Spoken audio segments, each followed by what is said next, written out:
years, we're going to have a Malaysian winner in the Moto3 World Championship. Danish does the business in Brno. What a performance, what a ride, what a last lap.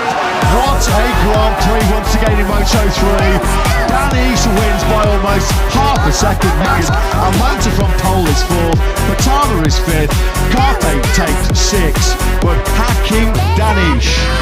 What a performance. He thought he was starting this Grand Prix on the front row of checking.